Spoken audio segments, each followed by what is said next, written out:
Hello everybody, welcome back to another episode of Kaz Has. My name is Kazvon, and today we're going to be checking out a game called Crest. It is by the company Eat, Create, Sleep.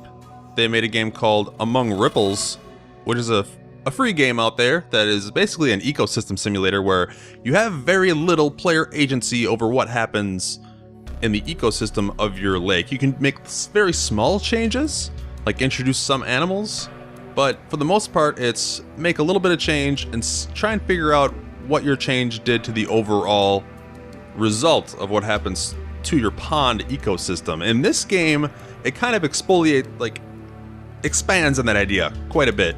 So this is just a public prototype build. It's available on GameJolt for free, and anyone can play it. This is to go out and try and promote the game for the Greenlight and Indiegogo campaigns to try and support the game. Let's play the prototype. So as you can see, we have a city here. And we have a couple people, and they are members of our culture. Well, there's several cultures, well, clans. Each clan has a different kind of stat system. So the Pepilo clan is low progressive, average chastity, and average greed. It's kind of, they give you tooltips telling you exactly what stuff does, but it's hard to tell if it actually causes like strife between the clans or whatnot.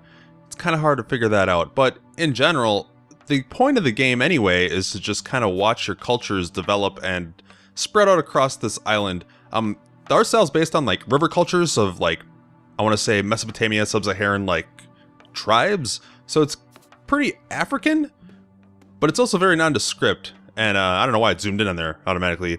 As you can see, some people are happy. I assume that means they're having children. You can find when they're going to have kids and make a new clan. It says you have a couple days to do that. If there's sufficient food, there'll be new additions to our city in about 10 days. You make sure you have sufficient food by making sure that some of the clans are productive enough to create that food. And you also try to keep your people happy. If they're not happy, they try and move out and settle their own city. Now, you can't actually like you can click on the cities to see what's in the cities, but you can't actually interact with really anything else in the game. The only thing you can do is speed up time, and you can indirectly interact with your cultures by creating commandments and basically giving them broad if-then statements to try and control what they do, but they don't always listen. So let me just demonstrate that. You want to add a commandment, and the commandment is if you have, so if you have, let's say, average, we'll say greed. If you have average greed, you should have low fertility. Maybe we can get rid of some of the greedy. So if they have average greed, they'll have lower fertility. That doesn't mean they're going to follow that. From what I can tell, they kind of, after about a time, see how they have low progressive? They're quick to rewrite commandments to suit their needs. So your commandment will actually change based on how they want to interpret it. It's kind of like see, if you have greed, you should have a low fertility. And how about we do another one? If you have, how about, let's say, if you have average goodwill, you should have high fertility. So we want people with goodwill to spread out. And they all of a sudden became very productive, which is strange to me. It's really hard kind of to tell exactly what's affecting what. It's one of those, you have to observe it quite a bit to actually get a handle on it, and sometimes I still don't get quite a handle on it. But these people have high goodwill. They provide food for the storage and take a small portion of the food storage. So basically, if you have high goodwill, they eat less food, but they provide more food. If you have low goodwill, you provide food, but you also take some. And I believe if you have greed, you basically only provide food for yourself. So you're not sharing it with the rest of the city, which I believe will affect the happiness of the other clans. So what we could do is, if they have, let's see what they do. If you have greed, you should only reproduce. That's like the opposite of what I said, right? Okay, that's fun.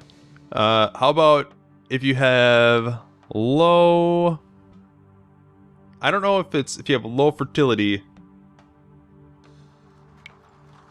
you should have high Let's say, I don't know if that works. Just if you have something low, you should have it high.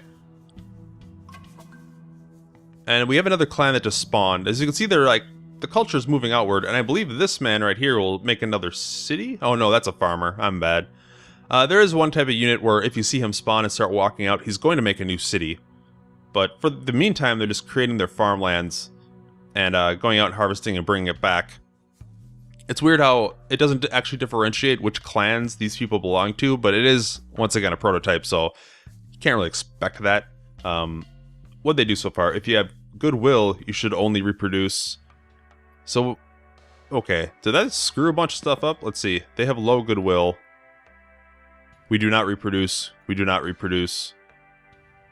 So if they have high fertility, it's really hard to actually... Oh, it's raining! It's actually really hard to control them using just commandments. But that's okay. We can make some other kind of weird laws. If you have... Let's see. If you have average chastity, you should have a low chastity, so they'll reproduce more. If you have low fertility, you should have average fertility.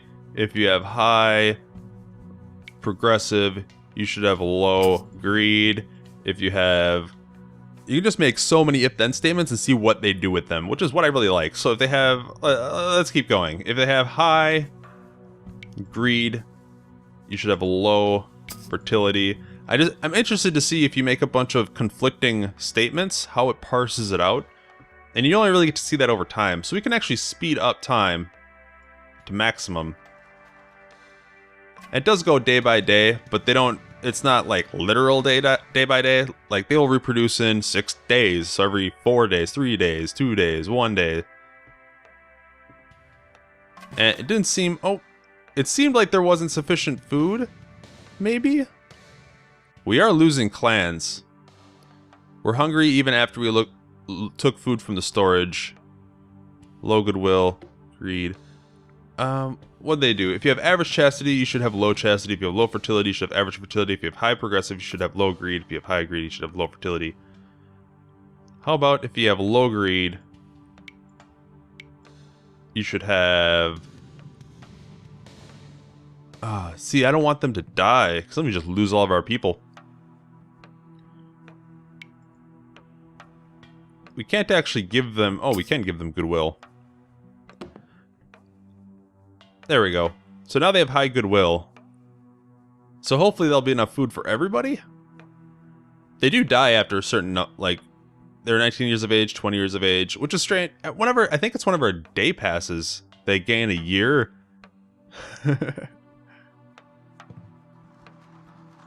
Oh, my story ended. Pretty sure everybody just died.